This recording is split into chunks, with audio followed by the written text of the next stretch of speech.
মজা করে 2025 আইপিএল নিলামে নাম দিয়ে দল পেল নিউজিল্যান্ডের ব্যাটার বেবন জ্যাকপস। অথচ বাংলাদেশের প্লেয়াররা সিরিয়াস হয়েও নিলামে নাম দিয়ে দল পেল না। মুম্বাই ইন্ডিয়ান্স সেই প্লেয়ারটাকে কিনে নিল, যে প্লেয়ারটা মজা করে আইপিএল নিলামে নাম দিয়েছিল বেবন জ্যাকপস, তাকে 30 লাখ রুপিতে কিনে নিয়ে গেল। দর্শক, এখানে একটি বিষয় জানলে আপনি খুবই অবাক হবেন। সেই বিষয়টি হচ্ছে, যে প্লেয়ারটাকে মুম্বাই ইন্ডিয়ান্স 30 লাখ রুপিতে কিনে নিয়ে গেল নিউজিল্যান্ডের ব্যাটার বেবন জ্যাকপস, সেই প্লেয়ারটা এখনও জাতীয় দলের সুযোগ পায়নি, জাতীয় দলের কোনো ম্যাচ খেলতে পারেনি এবং কি ঘরোয়া কোনো প্রিমিয়ার লিগেও তার কোনো আহামরি রান নেই। সেই প্লেয়ারটা 2023 সালে ঘরোয়া প্রিমিয়ার লিগে অভিষেক হয় 2023 সালে, অথচ এক বছরের ব্যবধানে সে আইপিএল নিলামে সুযোগ পেয়ে গেল, দল পেয়ে গেল। অথচ এই প্লেয়ারটা মাত্র 9 ইনিংসে 134 রান করেছে, আর সর্বোচ্চ স্কোর হচ্ছে কত, 42।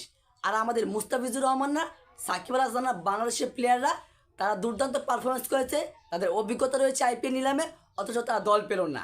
আরে ভাই, সাকিব আল হাসানের নামটাই তো নিলামে উঠানো হয়নি, সাকিব আল হাসানের নামটাই তো নিলামে উঠানো হয়নি।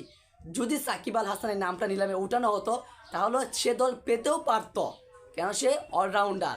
আর আমাদের মুস্তাফিজুর রহমানের নামটা উঠেছে আইপিএল নিলামে 2 কোটি রুপি ভিত্তি মূল্যে, কিন্তু তার পক্ষে কোনো দল বিট দেখায়নি। অথচ এই প্লেয়ারটাই গত বছরে চেন্নাই সুপার কিংসের 2024 আইপিএল দুর্দান্ত খেলেছে, 3টি ম্যাচ খেলেছে, পার্পল ক্যাপ মাথায় পড়ে 3টি ম্যাচ। এটা কি ভাবা যায়?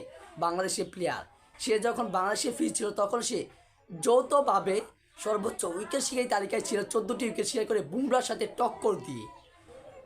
অনেকেই ভেবেছিল মুস্তাফিজুর রহমান এবারও দল পাবে, কিন্তু দলটা পেল না মুস্তাফিজুর রহমান, এটা অনেকেই খারাপ লাগার কথা। আর অন্যদিকে নিউজিল্যান্ডের যে ব্যাটার মজা করে আইপিএল নিলামে নাম দিয়েছিল, সে পুরোপুরি অবাক। সে গণমাধ্যমকে বলেছে যে আমি পুরোপুরি অবাক, যেটা আমি কী শুনলাম যে আমি দল পেয়ে গেলাম।